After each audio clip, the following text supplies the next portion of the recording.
Hello my dear friends and students, welcome to English Max. इस समय हम लोग IB/ACIO ग्रेड 2 के इंग्लिश का प्रीवियस पेपर सॉल्व कर रहे हैं और आज है डिस्कशन नंबर 9। डिस्कशन नंबर 9 का मतलब हुआ कि 2021 में जो पेपर हुआ था उसका लास्ट डिस्कशन है। ये 3 दिन ये पेपर हुआ था, 18 को, 19 को और 20 फरवरी को ये पेपर हुआ था। देखो 20 फरवरी का हम आज शिफ्ट 3 का पेपर करने जा रहे हैं। तीनों दिन 3-3 शिफ्ट हुआ था, मतलब हुआ कि 9 पेपर हुआ और आज हम 9th करने जा रहे हैं। इसका मतलब 8 डिस्कशन इसके पहले करा चुके हैं। अगर आप लोगों में से कोई हमारे साथ आज पहली बार जुड़ा हुआ हो तो आप ये अब समझ ही गए होंगे कि 8 सेट हम इसके पहले लगा चुके हैं। तो आज वाला देख लीजिए, उसके पास उन पहले वाले को भी आप देख लीजिएगा। PDF आपको इसी वीडियो के डिस्क्रिप्शन बॉक्स में मिल जाएगा। हमारे टेलीग्राम चैनल पर चले जाइए और उसको ज्वाइन कर लीजिए। वहाँ आपको SSC के एग्ज़ाम के सारे पेपर्स की PDF मिल जाएगी और सारे के सारे डिस्कशन भी मिल जाएंगे। ठीक है, तो चलिए शुरू करते हैं आज का डिस्कशन और देखते हैं आज पहला क्वेश्चन क्या पूछा गया था। तो ये पहला क्वेश्चन है आज का भैया। तो इस पहले क्वेश्चन में देखिए क्या लिखा हुआ है। क्वेश्चन है, आपको एंटोनीम बताना है किसका? अप्राइज का। अब अप्राइज का क्या मतलब होता है? देखो, अप्राइज की नेगेटिव मीनिंग नहीं है, इसकी मीनिंग होती है ना किसी को आगाह कर देना। आगाह करना समझ रहे हो? कितने लोग आप लोगों में से गाँव के, हालांकि ये गाँव का वर्ड नहीं है, ये शुद्ध साहित्यिक वर्ड है।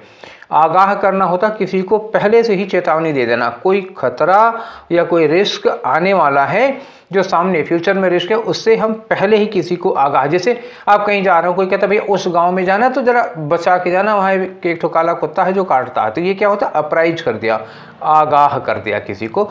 गुड वार्निंग कह सकते हो इसको। ठीक है, तो इसके लिए आपको एंटोनीम करना है। एंटोनीम का मतलब क्या हुआ? डिसीव करना। आगाह करना मतलब क्या हुआ? आपको किसी धोखा खाने से बचा लिया। और डिसीव का मतलब क्या होता है? धोखा देना होता है। तो ये उल्टा हो गया कि नहीं हो गया उसका? तो ये धोखा देना हो गया। तो एंटोनीम तो फिलहाल यही है। एनलाइटेंड का मतलब क्या होता है? ज्ञान प्राप्त करना या किसी को ज्ञान दे देना। तो आगाह करने से मिलता जुलता। एक्वेंट का मतलब होता है किसी चीज़ से आपको परिचित करा देना या अवेयर करा देना, आप समझ सकते हो। ये अवेयर करा दिया किसी को, ये भी करीब करीब साइनोनिम है। इन्फॉर्म करना पहले से ही सूचना दे देना, तो ये भी साइनोनिम है। तो ये तीनों तो करीब करीब साइनोनिम हो जाते हैं उस चीज़ के। एक डिसीव जो है वो वही एंटोनिम था। तो ये आपका पहला आंसर हुआ। अब आगे बढ़ते हैं आपके क्वेश्चन नंबर 2 में। ठीक, तो देखिए क्वेश्चन नंबर 2 में क्या है? आइदर ही और आई, खाली जगह भरना है। तो खाली जगह के लिए देखो ये वर्ब्स दी हुई है, आइदर ही और आई। तो जब हम आइदर आर से 2 सब्जेक्ट को जोड़ते हैं, सब्जेक्ट वर्ब एग्रीमेंट, मेरा एक जो वीडियो बना हुआ है, मतलब एक पूरी की पूरी प्लेलिस्ट है वर्ब की, और उसमें सब वर्ब के सारे कंसेप्ट हमने पढ़ा रखे हैं। सब्जेक्ट वर्ब एग्रीमेंट है, टेंस है, कंडीशनल्स हैं, मॉडल वर्ब्स हैं। तो वहाँ पे आप देख लीजिएगा, वहाँ सब्जेक्ट वर्ब एग्रीमेंट में मैंने पढ़ाया था कि जब 2 सब्जेक्ट आइदर आर से, not 20 but also say, neither नार से या और से जोड़े जाते हैं तो वर्ब जो होती है वो अपने नियरेस्ट सब्जेक्ट के अकॉर्डिंग लगती है। सेम रूल है आइदर ही और आई। तो आइदर आर से 2 सब्जेक्ट जोड़े गए हैं और इसमें जो वर्ब यहाँ यूज होगी वो नियरेस्ट सब्जेक्ट कौन हो गया? आई हो गया। तो आई के अकॉर्डिंग लगेगी। तो आई के लिए हम क्या लगाएंगे? एम लगाएंगे। ठीक है, तो यहाँ पे आना चाहिए एम। आइदर ही और I am leading the team tomorrow. ठीक है, हो गया। चलिए आगे बढ़ते हैं आपके क्वेश्चन नंबर 3 में। तो क्वेश्चन नंबर 3 में देखो रीअरेंजमेंट का क्वेश्चन है, इसकी शक्ल बता रही है। ठीक है, पढ़िए। लिखा है कि साइंस प्रोग्रेसेस बाई। साइंस कैसे प्रोग्रेस करता है? तो बाई के बाद हम तरीका देंगे। तो बाई आर, बाई तो लगा नहीं पाएंगे। अच्छा, यहाँ बाई आर, बाई एक्सपेरिमेंटेशन है, मतलब यहाँ बाई के बाद हम एक चीज़ लगा लेंगे, उसके बाद और बाई एक्सपेरिमेंटेशन हो जाएगा। तो बाद में हमें ये पी वाला लगाना है। किसके बाद लगाना है अभी देखना है। कलेक्शन ऑफ ऑब्जर्वेशंस, जो हम ऑब्जर्व करते हैं उसका जो रिजल्ट आता है उसको कलेक्ट करते हैं। तो एक तरीका ये हो सकता है कि science progresses by collection of observations और बाय एक्सपेरिमेंटेशन। तो एक पेयर ये हो गया। ठीक, दूसरा है व्हेयर एज। व्हेयर एज मतलब जबकि। अब दूसरी बात, whereas pseudo science. Pseudo science मतलब जो नकली साइंस है वो क्या करती है? Do not worry about observation and experiment. Science experiment और ऑब्जर्वेशन पे आगे बढ़ती है, और जो सूडो साइंस है वो ऑब्जर्वेशन और एक्सपेरिमेंटेशन पर बिल्कुल चिंता नहीं करती है। तो सीधा सीधा लगा हुआ है, हम पहले क्या कर दें, पहले क्यू कर दें, फिर पी कर दें, उसके बाद सीधा सीधा लगा हुआ है। तो पहले आया आपका क्यू, क्यू के साथ कनेक्टेड है पी, ठीक है, और दूसरा क्या है, वेयर एज के साथ में आर है और एस है, और लास्ट वाला सेंटेंस है।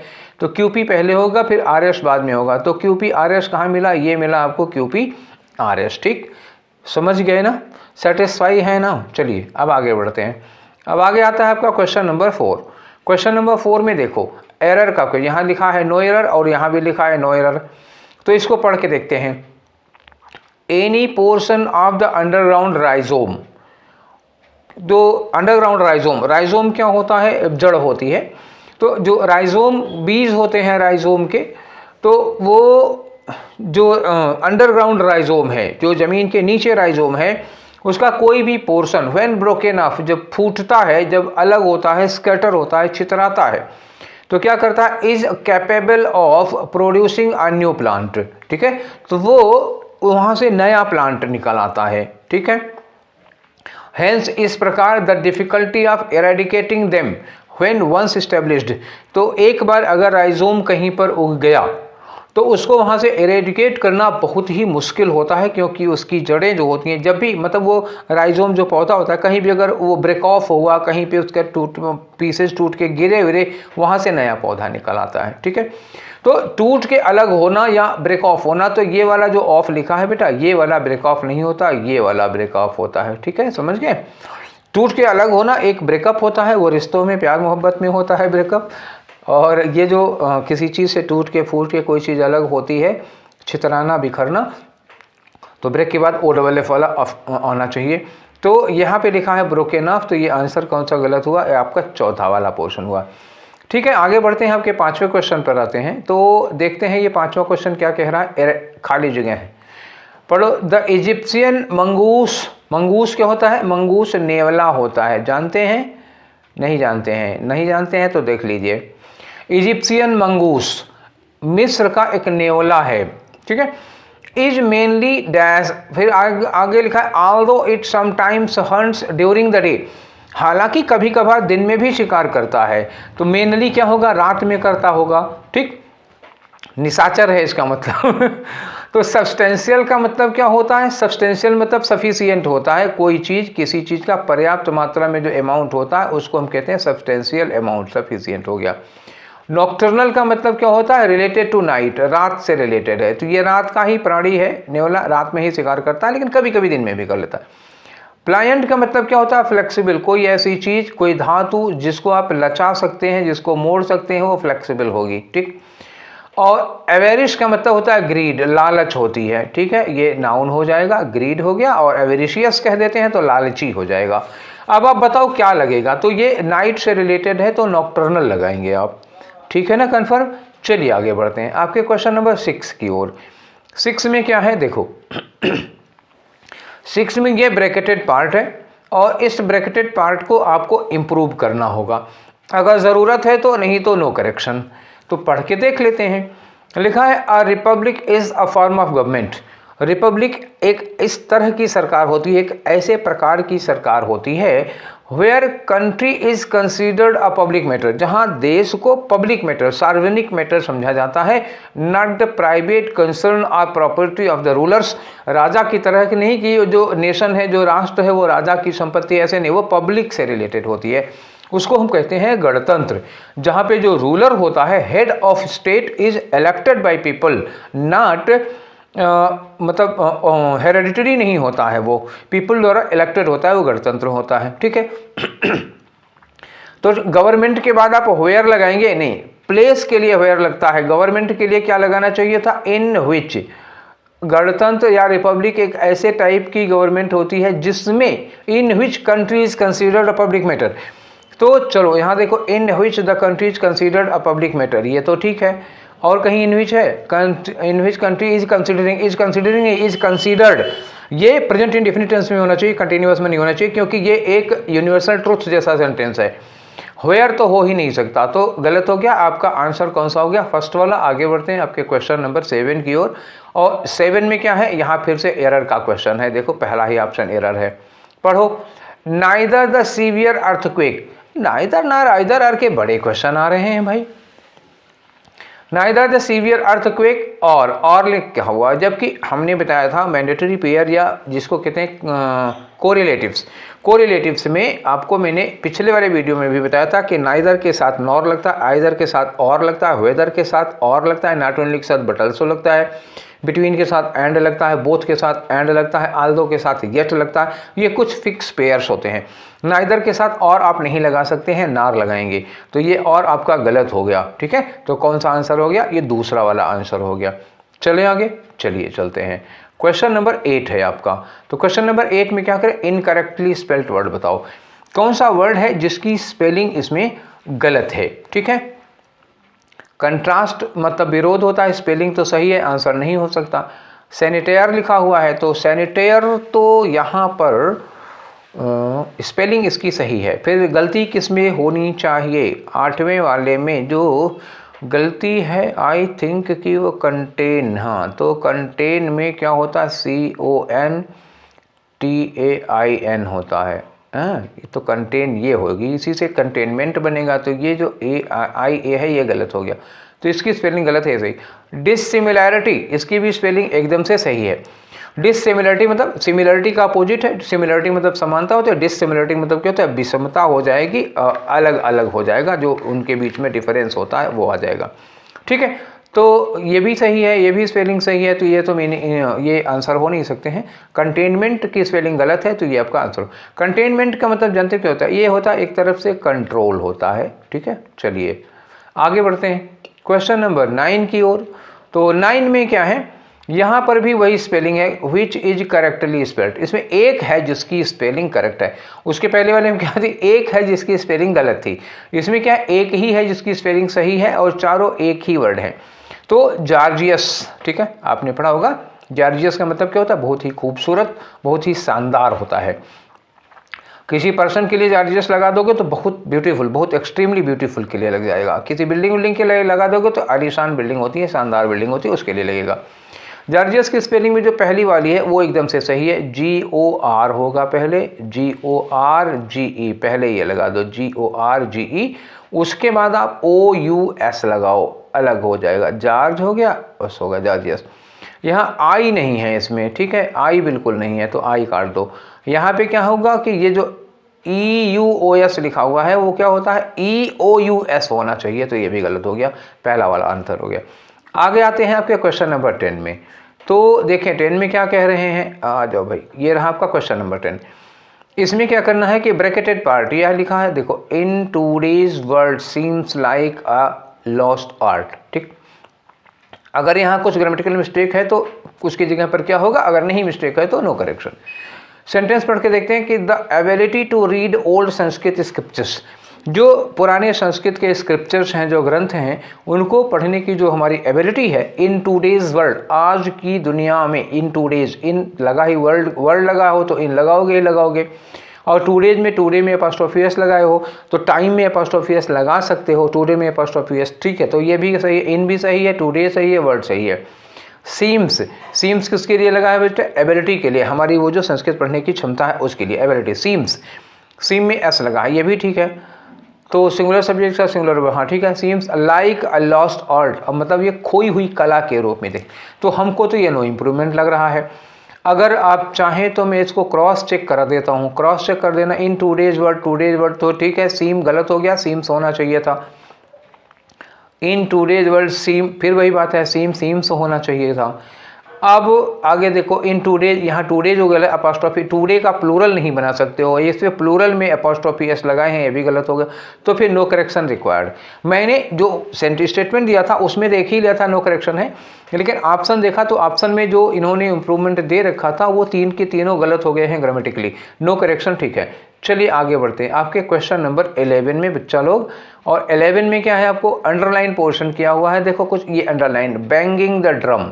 ठीक है, अब ये बैंगिंग द ड्रम जो है वो इडियम है, तो उसकी मीनिंग बतानी है। यहाँ इम्प्रूवमेंट नहीं करना है, यहाँ करेक्शन नहीं करना है, यहाँ अंडरलाइंड पोर्शन की मीनिंग बतानी है आपको। तो चलिए पहले उसका मतलब निकाल लेते हैं, तभी तो मीनिंग बता पाएंगे। क्विट का मतलब क्या हुआ? गिव अप यार, छोड़ो। क्या? Banging the drum for that candidate, उस कैंडिडेट के लिए बैंगिंग द ड्रम बजाना छोड़ो। आगे लिखा है he simply not qualified for the job, वो मतलब जॉब के लिए क्वालिफाई नहीं है, तो उस कैंडिडेट की वाहवाही करना छोड़ो ना, उसका सपोर्ट करना छोड़ो। तो बैंगिंग द ड्रम को तो सपोर्ट करना होता है। तो क्या हुआ? To voice one's support, voice का मतलब क्या? उसके सपोर्ट को आप और आवाज़ दे रहे हो, उसके सपोर्ट को आप और समर्थन दे रहे हो, पीछे से बैकअप दे रहे हो। तो यही वाला आंसर हो जाएगा पहला वाला। तो ये मतलब बैंगिंग द ड्रम का मतलब होता है टू सपोर्ट करना किसी को। 11 नंबर का हो गया पहला वाला। अब आते हैं आपके क्वेश्चन नंबर 12 में। देखें यहाँ क्या है। 12 में वही फिर से ABCD और अरेंजमेंट करना है इनको। लिखा है द इल्यूजन दैट हो सकता है शुरू कर दे, लेकिन देखें the original painting still Hanks, जो ओरिजिनल पेंटिंग है वो अभी भी हैंग्स मतलब टंगी हुई है। आगे लिखा है the world is still under, ओहो अंडर द इल्यूजन, तो ये हो जाए C के बाद क्या लगाओ? A लगा दो, CA हो गया। The world is still under the illusion that the original painting still Hanks के बाद इन द विंटर पैलेस। अब हो गया हमारा काम। तो C हुआ, C के बाद A हुआ, C के बाद एक ही तो ऑप्शन है, C के बाद A, तो फिर और करने की क्या जरूरत है? हो गया हमारा काम। ठीक है, आगे बढ़े। चलिए आते हैं आपके क्वेश्चन नंबर 13 में। बच्चा 13 में क्या कर रहे हैं? ये एरर है। जैसे ABCD और स्लैश देखा, दिमाग में एक ही शंका आती है कि इसमें एरर होगा। ठीक देख लेते हैं, यहाँ एरर कह भी रहे हैं। तो मॉडर्न पॉलिटिकल प्रैक्टिस, ये प्रैक्टिस अच्छा वर्ड है, SSC ने कई बार पूछा भी है, तो एक बार इसको लिख लो, मीनिंग इसकी लिख लो। प्रैक्टिस का मतलब क्या होता है? अमल करना किसी बात पर। जैसे कोई नियम वगैरह बन जाता है, कोई परंपरा होती है, हम उसको फॉलो करते हैं, उस पर अमल करते हैं, तो वो प्रैक्टिस हो जाती है। या कह सकते हो एग्जीक्यूट करते हैं, उसको प्रैक्टिस में लाते हैं, फॉलो करते हैं, ओबे करते हैं, कंप्लाई करते हैं, तो प्रैक्टिस हो गया। तो मॉडर्न पॉलिटिकल प्रैक्टिस, जो आजकल पॉलिटिकल प्रैक्टिस है, जो पॉलिटिक्स आजकल अमल में लाई जा रही है, is thoroughly now permeated with a productivist ethos. तो अब यहाँ इज थारोली नाउ परमिएटेड, तो इसमें क्या होगा? इज नाउ परमिएटेड थारोली, ये जो थारोली लगा हुआ है वो कहाँ लगाना चाहिए? परमिएटेड के बाद लगाना चाहिए। परमिएटेड थारोली क्या है? ये है बेटा मैनर, एडवर्ब ऑफ मैनर, ये कोई काम करने का ढंग बता रहा है। तो मैनर कहाँ लगता है? एक्शन होने के बाद। जैसे ही रैन फास्ट, तो फास्ट कहाँ लगेगा? दौड़ जाने के बाद। They are watching TV quietly, तो वो टीवी को शांतिपूर्वक देख रहे हैं, तो टीवी देखने के बाद लगेगा शांतिपूर्वक, peacefully, quietly. He entered the room secretly, तो इंटर करने के बाद लिखा जाएगा सीक्रेटली। वैसे ही परमिएटेड के बाद लगाया जाना चाहिए था थारोली, तो ये गलत हो गया। थारोली जिसमें लगा है वो ऑप्शन गलत होगा, चौथा वाला होगा। चलिए आगे आते हैं आपके क्वेश्चन नंबर 14 में। तो 14 में क्या है? देखो यहाँ एडियम दिया हुआ है, एडियम फ्रेज, तो एडियम फ्रेज की मीनिंग ही बतानी होगी और क्या। ब्लेसिंग इन डिसगाइज, देखो ये इसके पहले कई बार आ चुका है। हमको लग रहा है हम CGL का पेपर करा रहे थे जब उसमें 39 सेट इसमें थे, तो ब्लेसिंग इन डिसगाइज 4-5 बार आया था। और ये जो 9 सेट हुए हैं इसमें भी मुझे लग रहा है, याद आ रहा है कि एक आध बार तो ब्लेसिंग इन डिसगाइज आ ही चुका है। तो ब्लेसिंग इन डिसगाइज का मतलब होता है ब्लेसिंग अच्छी चीज़ के लिए लगता है, कुछ बढ़िया अच्छा हो जाए। डिसगाइज का मतलब बदले हुए वेश में, मतलब बुरी घटना के वेश में कुछ अच्छा हो जाए, तो उसको कहते हैं ब्लेसिंग इन डिसगाइज। मतलब आपके साथ कुछ बुरा हो रहा है और फाइनल उसका रिजल्ट कुछ बहुत अच्छा निकल जाए, तो उसको कहते हैं ब्लेसिंग इन डिसगाइज। चलिए पढ़ के देखते हैं। नॉट फीलिंग गुड, ये बिल्कुल नहीं होगा। A misfortune that eventually results in something good, हाँ कोई मिसफॉर्चून, कुछ बुरी घटना जो फाइनली समथिंग गुड में जिसका अंत होता है। ठीक है, ये यही आंसर होगा, थर्ड वाला हमको मिल गया। हम जो चाह रहे थे हम इसके आगे बढ़ेंगे नहीं। ठीक, काम खत्म हो गया हमारा। आगे चलते हैं आपके क्वेश्चन नंबर 15 में। तो ये 15 रहा आपका आपके सामने। इसमें आपको अपोजिट मीनिंग बतानी है किसकी? ल्यूडिशियस का, ल्यूडिक्रस। ठीक है, तो बच्चा ल्यूडिक्रस का मतलब क्या होता है पहले आप ये बताओ। तो 15 नंबर में ल्यूडिक्रस का मतलब होता है, अपोजिट बताना है। हाँ, इसमें होता है जैसे थोड़ा सा रिडिक्यूलस मतलब थोड़ा सा जिसको देखकर हंसी आए, हास्यास्पद होता है, मजाकिया टाइप का होता है ल्यूडिक्रस। ठीक है, तो ल्यूडिक्रस अब अपोजिट ये एक वर्ड दिया है प्रोफ्यूज। प्रोफ्यूज का मतलब क्या होता है? अबंडेंट, पर्याप्त मात्रा में, प्रचुर मात्रा में कोई चीज़ होती है तो उसको अबंडेंट का मतलब होता है प्रोफ्यूज। ठीक है, प्रोफ्यूज वाटर या अबंडेंट वाटर ये हो जाता है। ह्यूमरलेस, ह्यूमर का मतलब जिसके अंदर ह्यूमर हो। ह्यूमर का मतलब क्या होता है? हास्य, हास्य, किसी चीज़ को, सीरियस बात को मजाक में कह लेने की थोड़ा सा मजाकिया लहजा होता है, वो ह्यूमर होता है। जब ह्यूमर में लेस कर दोगे तो इसका मतलब उस आदमी के अंदर ह्यूमर है ही नहीं। ह्यूमर, अच्छा ल्यूडिक्रस क्या होता है? वो ह्यूमरस होता है। और ह्यूमरलेस क्या हो जाएगा? उसी का एंटोनिम हो गया। तो हम जो ढूंढ रहे थे वो यही है। जोवियल का मतलब क्या होता है? मजाकिया टाइप का, जो हंसी मजाक करता है। तो ये ल्यूडिक्रस का ये साइनोनिम हो जाता है। व्हिम्सिकल क्या होता है? ये सनकी होता है, ना साइनोनिम है ना एंटोनिम होगा। साइनोनिम क्या होता है? सनकी, पागल टाइप का आदमी होगा। इसको तो हटा ही दो लिस्ट से, ना साइनोनिम ना एंटोनिम। और प्रोफ्यूज ना साइनोनिम ना एंटोनिम। इसमें जोवियल क्या हो गया? साइनोनिम। और ह्यूमरस क्या हो गया? ह्यूमरलेस क्या हो गया? ये एंटोनिम हो गया। ठीक है ना, चलें आगे। तो ल्यूडिक्रस की मीनिंग नोट कर लो, अब फिर कभी ये क्वेश्चन में पूछा जा सकता है। आओ अपने क्वेश्चन नंबर 16 में। तो 16 में फिर से एरर, नंबर लगा स्लैश लिखा, मतलब नो एरर। ऑप्शन 1 दिया है नो एरर। चलिए ढूंढते हैं। सी हैज़ बीइंग, भाई हैज़ के साथ आईएनजी फॉर्म तो कभी हो नहीं सकती, तो क्या होना चाहिए था? सी हैज़ बीन होना चाहिए था। ठीक है ना, चले, हो गया काम खत्म आपका। तो आंसर कहाँ? ये हैज़ बीइंग गलत हो गया, चौथा वाला ऑप्शन हो गया। इसमें बहुत ज़्यादा नहीं समझाना पड़ेगा, मैं जानता हूँ आप लोग इतने स्मार्ट तो हो ही। ठीक है, 17 नंबर पे आ जाओ।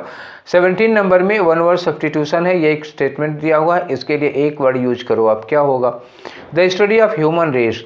ह्यूमन रेस जो मानव नस्ल हैं, जो मतलब दुनिया में कितनी नस्लों के लोग पाए जाते हैं, जैसे हो गया कॉकेशियन नस्ल के हो गए, मेडिटरेनियन हो गए, द्रविड़ हो गए, निग्रो हो गए, ऑस्ट्रेलाइड हो गए, प्रोटो ऑस्ट्रेलाइड हो गए। तो बहुत तरह, बहुत सारी नस्लों के लोग रहते हैं इस दुनिया में। तो जो नस्लों की अध्ययन किया जाता है जिस साइंस में या जिस सब्जेक्ट में, उसको क्या कहते हैं? तो लॉजी तो लगेगा ही लगेगा। और जब एथनो यूज किया जाता है ना, एथनिक ग्रुप होता है, एथनोलॉजी मतलब क्या होता है?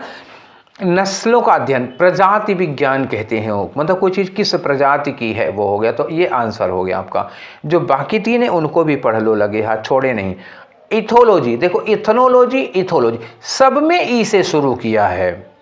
ठीक, तो इथोलॉजी होता है ना एनिमल बिहेवियर, मतलब हाथी का बिहेवियर, शेर का बिहेवियर, ये सब जो स्टडी करते हैं लोग, वो होता है एनिमल बिहेवियर की स्टडी, वो कही जाती है। आज स्टाइलस ठीक से चल नहीं रहा है बेटा मेरा, तो आप समझ जाओगे ना एनिमल बिहेवियर। हाँ, एनिमल बिहेवियर इथोलॉजी होती है।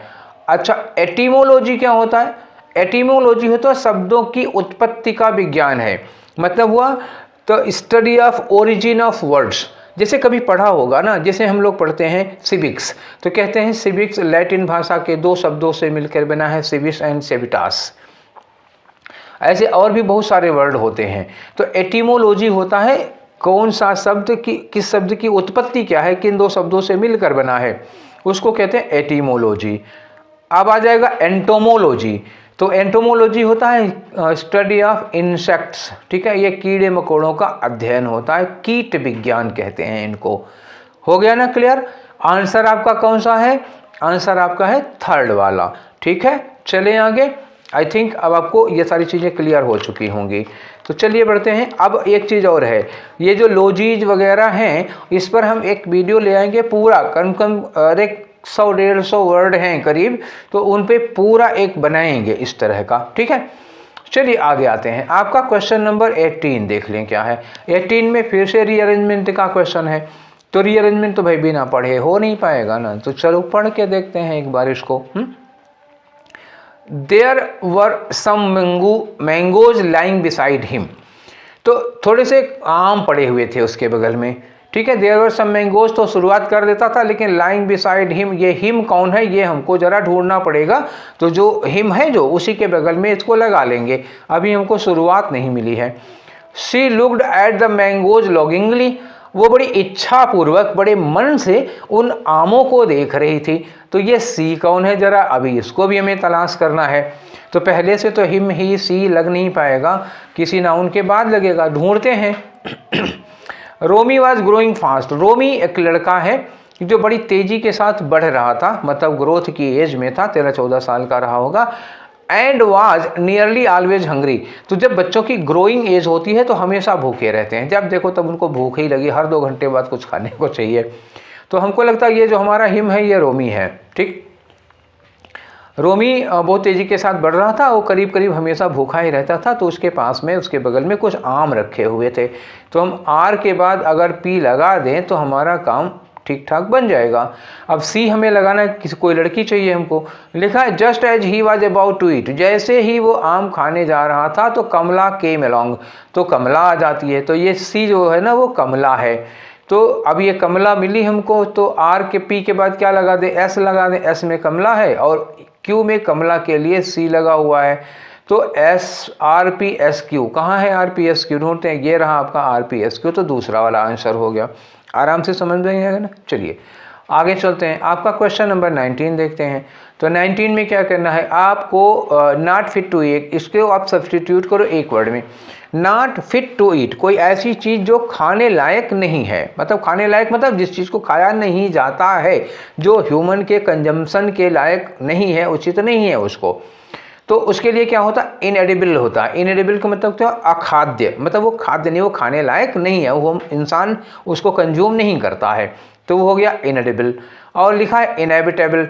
इनएविटेबल का मतलब क्या होता है, अटल होता है। अटल का मतलब कोई ऐसी घटना, कोई ऐसा समय जो हर किसी की ज़िंदगी में आता है, जिसको आने से कोई रोक नहीं सकता, जो अनअवॉइडेबल है, जो श्योर टू हैपन है। ठीक है, समथिंग दैट इज अनअवॉइडेबल या something that is sure to happen, जैसे डेथ तो होनी ही होनी है, कोई नहीं बच सकता उसको, तो उसको कहते हैं इनएविटेबल। ठीक है, पोर्टेबल, पोर्टेबल को मतलब पीने लायक होता है, जैसे पानी है, पानी पीने लायक है तो उसको हम कहते हैं पोर्टेबल वाटर। ठीक है, तो ये पीने लायक हो गया। गॉर्मेट का मतलब क्या होता है, गॉर्मेट पेटू टाइप का आदमी होता है, बहुत ज़्यादा खाता है उसको, और खाने पीने का शौकीन आदमी होता है। ठीक है, वो हो गया गॉर्मेट। तो आंसर आपका क्या होगा, इनएडिबल हो गया। तो आज का फाइनल क्वेश्चन है क्वेश्चन नंबर 20, आज का और इस सेशन का भी फाइनल क्वेश्चन है, क्योंकि इसके बाद IBACIO ग्रेड 2 का जो 2021 का डिस्कशन था वो 9 के 9 पेपर हम सॉल्व कर लिए। आज उस 9th सेट का आखिरी क्वेश्चन अभी करने जा रहे हैं, ये क्वेश्चन नंबर 20 करो। चलो इसमें देखो अंडरलाइन किया हुआ है और इसके इम्प्रूवमेंट पूछ रहा है। देखो तो इम्प्रूवमेंट देखें, इम्प्रूवमेंट की गुंजाइश है भी कि नहीं है। There are many health related benefits, benefits लिखा हुआ, यहाँ मेनी लिखा हुआ तो बेनिफिट्स लिखा हुआ, तो यहाँ हमको गलती ढूंढनी भी नहीं थी, वैसे यहाँ पे ठीक है, गलती भी नहीं है कोई। इन को अंडरलाइन नहीं किया गया है और इन के बाद वर्ब लगी है, तो हमने आपको बताया था कि टू के अलावा कोई भी वर्ब, कोई भी प्रीपोजिशन लगा हुआ है। ठीक है, फिर से सुनिए, टू के अलावा, टू के बाद वर्ब की फर्स्ट फॉर्म लगती है। कुछ कंडीशंस हैं जब टू के बाद वर्ब की आईएनजी फॉर्म भी लगती है, वो मैंने वर्ब फॉर्म में आपको बताया था। अभी मैंने थोड़ी देर पहले आपको बताया था कि हमने वर्ब पर पूरा डिस्कशन किया है, पूरा वीडियो बना दिया है वर्ब के सारे सेगमेंट पर। तो वर्ब फॉर्म पर भी मैंने वीडियो बनाया हुआ है, तो उसी में मैंने पढ़ाया था कि टू जो प्रीपोजिशन होते हैं उसमें टू के बाद कभी कभी वर्ब की आईएनजी फॉर्म लगती है, वरना टू के बाद 99% तो हम वर्ब की फर्स्ट फॉर्म ही लगाते हैं। टू को छोड़ करके जितने भी प्रीपोजिशन होते हैं, at, on, in, for from, with, without, under, over, above, below, कुछ भी हो, उसके बाद अगर वर्ब आ रही है तो वर्ब की आईएनजी फॉर्म आएगी, हर हाल में आएगी। तो इन के बाद बिकम आया था, तो इन बिकमिंग एक्टिव। ठीक है, ये सही हो गया। एंड लगाओगे, अच्छा जब एंड लगाओगे तो एंड के पहले वाली वर्ब में आईएनजी फॉर्म लगाओगे, तो एंड के बाद वाली में भी आईएनजी फॉर्म लगाओगे, तो एंड पार्टिसिपेटिंग दिया हुआ तो पार्टिसिपेटिंग भी सही है। ठीक, तो यहाँ पे कोई इंप्रूवमेंट की जरूरत है नहीं, तो आप नो इंप्रूवमेंट लगा दो। आखिरी वाला क्वेश्चन भी इस सेट का नो इंप्रूवमेंट का रहा। ठीक है, तो आज का ये सेशन यहाँ पर हो जाता है ख़त्म। IBACIO का ग्रेड 2 का जो 2021 में पेपर हुआ था उसके सारे सेट हम लोग लगा चुके। ठीक है, अब इसके बाद हम लोग शुरू करेंगे स्टेनो का पेपर। ठीक, स्टेनो के पेपर में देखो 100 क्वेश्चन होते हैं, तो हम एक वीडियो में तो 100 क्वेश्चन डिस्कस नहीं करा पाएंगे। ठीक है, बहुत लंबी हो जाती है, तब तक तो मेरा मुंह दर्द करने लगेगा। इसको हम 2 पार्ट में या 3 पार्ट में करेंगे।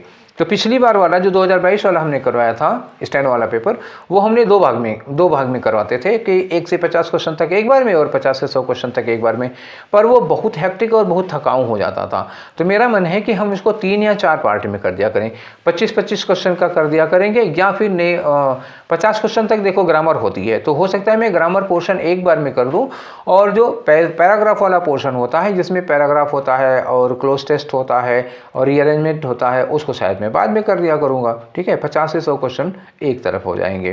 ठीक है। तो जो भी होगा बहुत लेंदी नहीं बनाएंगे, क्योंकि बहुत लेंदी आप भी उब जाते हो देखते देखते और हमको बनाने में भी दिक्कत होती है। तो देखेंगे मतलब 1 घंटे से ज़्यादा का ना हो तो ठीक रहेगा, ठीक है। तो इसके बाद हम लोग स्टेनो पर आ रहे हैं और आप लोग कमर कस लीजिए, तैयार हो जाइए। जिन लोगों को आईबी का पेपर देना है उनका डिस्कशन हो चुका है, अब स्टेनो वाले कमर कस लें। तो ये सेशन हम यहीं पर वाइंड अप करेंगे। और हाँ, एक चीज़ आपको बता दें कि इसके पहले जो हमने सीजीएल का, सीएचएसएल का, एमटीएस का, स्टेनो का बहुत सारे ढेर सारे डिस्कशन करा चुके हैं। आप जिस भी एग्जाम को परसू कर रहे हैं उसके वीडियोज़ आपको प्रीवियस ईयर के मिल जाएंगे, बहुत पुराने नहीं है। 2021 के पहले का तो कोई नहीं कराया, 2021 के बाद के ही हैं सब के सब। तो लेटेस्ट कराना ज़्यादा ठीक रहता है, आपको पैटर्न भी पता चलेगा। और नए ईयर से मैंने कहा था आपको वोकैब और ग्रामर के भी सेशन मिलेंगे, तो बस थोड़े ही समय बचा हुआ है और आपको वो सब मिलना शुरू हो जाएंगे, ठीक है। तो ये सेशन यहीं पर वाइंड अप करते हैं। नया साल आने वाला है, ये साल बीत रहा है और बहुत ज़्यादा एंजॉय मत करिएगा, मतलब हम मना नहीं कर रहे हैं, लेकिन ऐसा ना हो कि न्यू ईयर का खुमार हफ्तों चले। एक दिन में उसका खुमार चढ़ा के उतार भी लेना। 31 की रात में खुमार चढ़ाओगे और 31 जनवरी को शाम होते होते वो ख़त्म हो जाना चाहिए। 2 जनवरी से फिर से स्टार्ट कर लो पढ़ाई। साल हर साल बदलता रहता है, अब एक बार सिलेक्शन हो जाएगा ना तो 6 साल भर में 3 बार न्यू ईयर मनाओगे, कोई कुछ नहीं कहेगा, ठीक है। तो मेरी बात ध्यान रखना। और हमारी ओर से आप सब लोगों को नए साल की बहुत सारी शुभकामनाएं, और ईश्वर आप सब लोगों को इसी साल में ढेर सारी सफलताएं दें और आप लोगों की ज़िंदगी में परिवर्तन आए, नौकरी मिले, और जिनकी शादी हो चुकी है तो वो और सुख चैन से जिए, और जिनकी नहीं हुई है उनको जल्दी से उनकी शादी अवधियाँ हो जाएंगी भाई, ठीक है। फिर सांसारिक व्यक्ति बन जाओ, देश की सेवा करो, ठीक है। तो फिर मिलते हैं अगले वाले सेशन में। Till then take care, thank you.